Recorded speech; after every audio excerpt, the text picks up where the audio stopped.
संकट आया तो सोना चढ़ा और संकट टला तो सोना गिरा।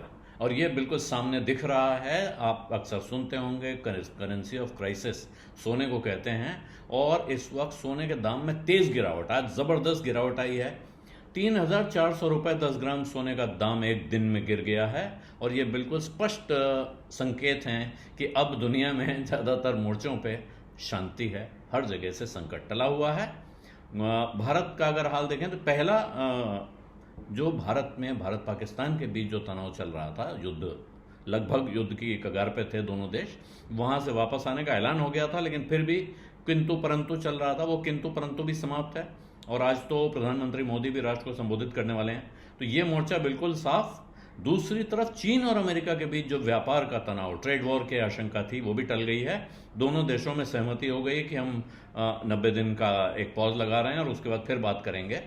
तो दोनों तरफ के की इस शांति का असर है कि सोने में 10 ग्राम सोने में 3,400 रुपये की गिरावट एक दिन में 96,550 रुपये पे पहुंच गया है सोना।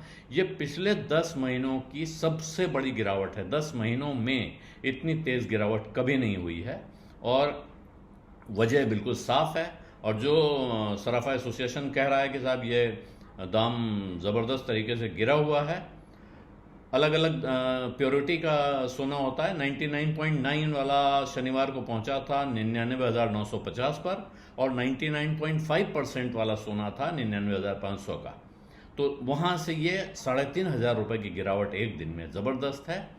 और इसके साथ केवल सोना नहीं, चांदी में भी गिरावट देखने को मिल रही है। और अब ऐसा लग रहा है चांदी में 200 रुपये की गिरावट 1 किलो पर है। सोना करीब करीब, जहां सोना 1 तोला होता है यानी 10 ग्राम होता है, चांदी का 1 किलो का मेजर करीब करीब वहीं पहुंचता है। तो चांदी भी 99,700 रुपये पे पहुंच गई है। शनिवार को 99,900 पे बंद हुई थी। तो वहाँ 200 रुपये की गिरावट 1 किलो पर है। सोने में करीब 3,500 रुपये की गिरावट है 10 ग्राम पर। और अमेरिका और चीन के बीच में हुआ क्या है, अमेरिका ने 145% का जो टैरिफ चाइनीज गुड्स पे लगा रखा था, उसको गिरा के वो 30% पे उसने पहुंचा दिया है। और चाइना ने भी कहा है कि साहब हमने जो लगा रखा था आपके ऊपर, उसको हम गिरा के 10% पे ले जा रहे हैं। तो ये 90 दिन के लिए दोनों के बीच में सहमति हो गई है। इस बीच हो सकता है कोई ट्रेड डील भी हो जाए। तो इसी वजह से डॉलर इंडेक्स है, जो डॉलर की ताकत दिखाता है बाकी करेंसीज के मुकाबले, उसमें 1.42% का उछाल आया है। और होता यही है कि जब डॉलर इंडेक्स तेजी से उछलता है तो सोना तेजी से गिरता है। और अब जो विद्वान है वो ये कह रहे हैं, सोने चांदी के जानकार, कि अब आगे जाके ये बिल्कुल स्पष्ट संकेत है।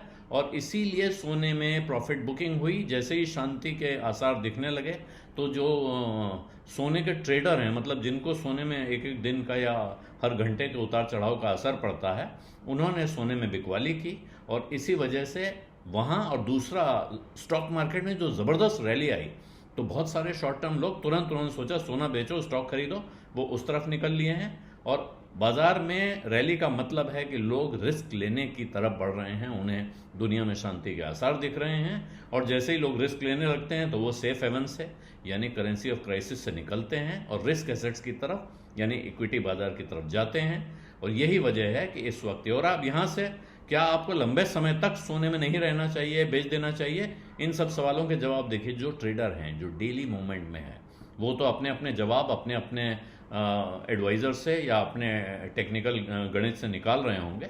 लॉन्ग टर्म वाले के लिए सोने पर वही पोजीशन बनी हुई है जो पहले थी, कि अब पिछले काफ़ी समय सोना ऐसा रहा कि एक टैबू जैसा था। लेकिन अब ये बात करीब करीब सारे इन्वेस्टमेंट एडवाइज़र मानते हैं कि सोना आपके पोर्टफोलियो का एक हिस्सा होना चाहिए, बहुत बड़ा हिस्सा नहीं, लेकिन 5 से 10% सोना आपके पोर्टफोलियो में रहता है तो वो किसी भी तरह की अनिश्चितता के सामने हेज करता है।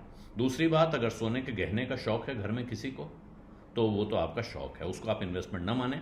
सोने में इन्वेस्टमेंट करना है तो या तो आपके पास सिक्के हों या आपके पास बिस्किट्स हों, और या फिर ई गोल्ड यानी सोने का ETF है, सॉवरेन गोल्ड बॉन्ड है, इस तरह की चीज़ें, इनमें वो इन्वेस्टमेंट होना चाहिए। और उसी इन्वेस्टमेंट को आप अपने एसेट एलोकेशन का हिस्सा माने।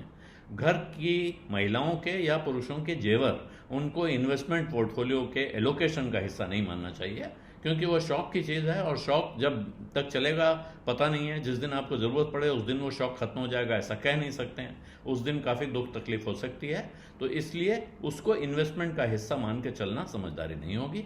फिलहाल अगर ये शांति बनी रही तो शायद सोने में नरमी का वक्त जो दौर है कुछ वक्त और चल सकता है। लेकिन इसका मतलब क्या सोना लंबे दौर में बहुत सस्ता होने जा रहा है, गिर जाएगा, इस तरह की आशंकाओं से भी थोड़ा सावधान रहें।